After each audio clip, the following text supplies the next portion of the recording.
Everyone, today's tech tip was inspired by our COMPASS CEO Robert Reffkin. He was talking about how he uses text replacement and he gave me a great idea. I'm going to show you how.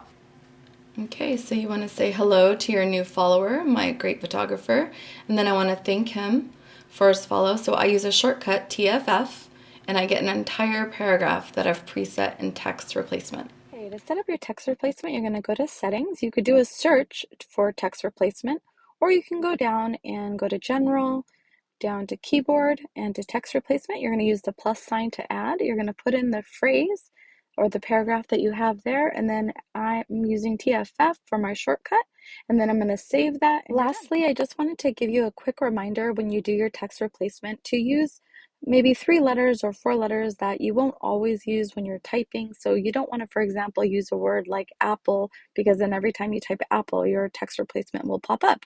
So just be cautious of that.